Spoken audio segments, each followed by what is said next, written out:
Hiwaga sa dilim. Pagmasdan mo ako. Unti-unti ay nagbago ang anyo ng lalaki. Nagkaroon ng kaliskis sa balat. Naging mapapula ang mga mata. At nagkaroon ng buntot ng isda.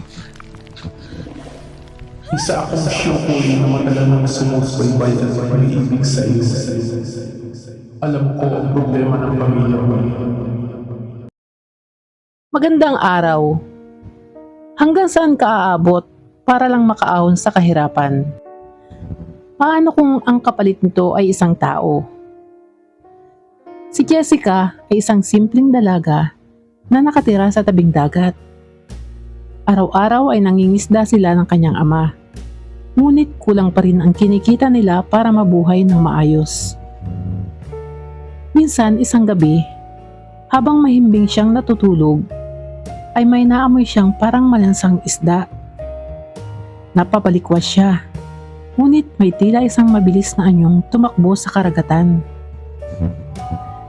Isang hapon, abala siya sa pag-aayos ng lambat na gagamitin ng kanyang ama nang biglang may sumulpot. Lumingon ngunit wala naman.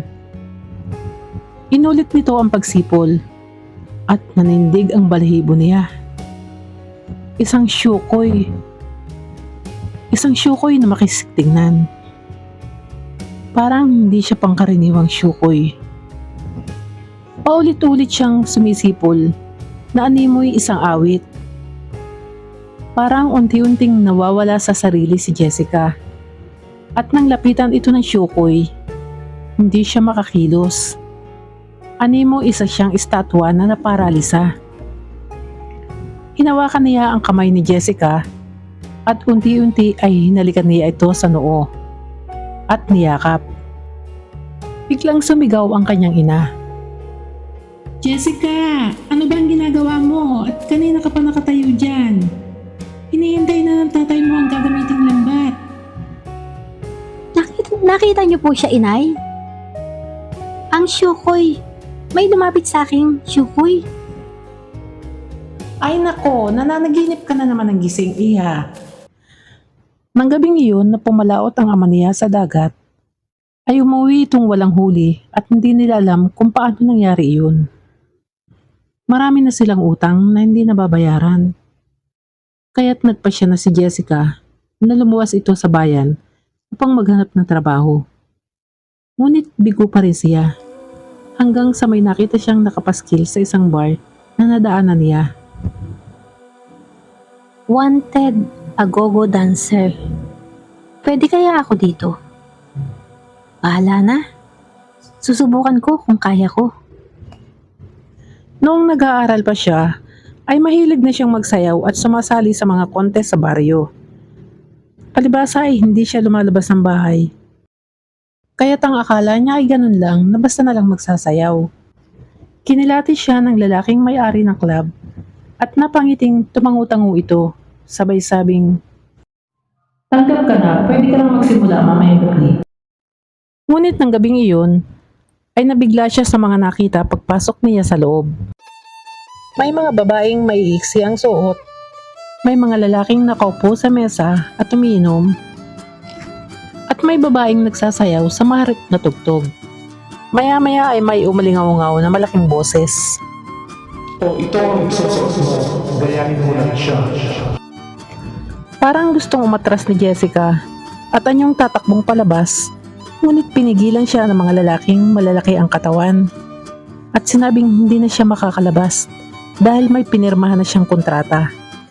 Walang nagawa si Jessica ng mga sumunod na araw. Pikit mata niyang sinunod ang mga iniuutos sa kanya. Nang sumunod na gabi ay may isang pangyayaring hindi niya inaasahan. May dumating na mga panauhin sa club na tila mayaman at may kasama pang mga bodyguard. Hindi niya alam, ngunit parang bigla siyang may naamoy na parang malansang isda sa paligid. Dumating ang oras ng pagsasayaw niya. Habang nakangiting nagsasayaw siya, ay biglang napatingin sa kanya ang isang herong lalaki.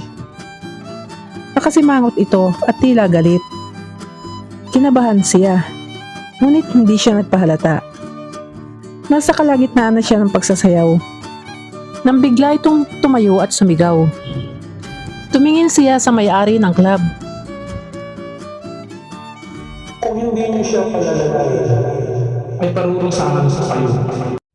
Sinenyasan nito ang bodyguard at may iniabot sa may-ari ng club.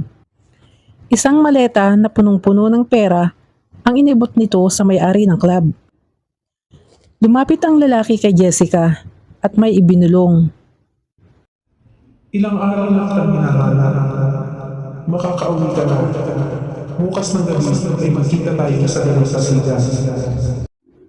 Kinabukasan ay gulat na gulat ang kanyang mga magulang at ikinuwento ang mga nangyari. Ngunit hindi nito binanggit ang tungkol sa estangherong lalaki. Inintay niyang makatulog ang mga magulang at dahan-dahan siyang tumayo upang pumunta sa dalampasigan. Ngunit wala siyang makita kahit isang anino ng tao. Naghintay siya sandali. Maya-maya ay may biglang nagsalita. Ako ba ang hinihintay mo? Nagulat siya. Ang lalaki sa bar. Ngunit kinabahan siya. Wala itong saplot na damit maliban sa pang-ibaba. Sisingilin mo na ba ako sa utang ko sa iyo? Sumagot ang lalaki. Hindi kita sisingilin dahil wala kang utang sa akin. Nagpunta ako dito upang sundan kita. Dahil amin ka lang at pag-aaral kita. Ano? Pagmasdan mo ako. Unti-unti ay nagbago ang anyo ng lalaki. Nagkaroon ng kaliskis sa balat. Naging mapupula ang mga mata. At nagkaroon ng buntot ng isda. Isa akong siyukoy na matagal na sinusubaybay at umiibig sa iyo. Alam ko ang problema ng pamilya mo. Matutulungan kitang yumaman, ngunit may kondisyon. Pakakasalan mo ako at sasama ka sa aking mundo. Akmang tatakbo si Jessica. Ngunit hinawakan siya sa balikat ng lalaki. May lumabas na liwanag sa mga mata nito. Pagkatapos ilang sandali pa ay unti-unting tumango si Jessica. Pumapayag na ako. Simula noon, araw-araw ay laging puno ng mga isda ang bangka ng ama ni Jessica. Hanggang sa nakapagpatayo na ito ng malaking bahay. At nagkaroon ng iba pang negosyo. Ngunit si Jessica, kahit anong gawin nila, ay hindi na nila makita. Nagpakasal si Jessica sa hari ng mga syukoy sa kabilang mundo at tinanggap na niya ang kanyang kapalaran. Kung kayo si Jessica, pipiliin niyo rin ba ang naging desisyon niya? Maraming salamat po sa pakinig ng aking kwento. Please like and subscribe at mag-comment na rin po. Kayo po ang aking inspirasyon sa paggawa ng aking kwentong hiwaga.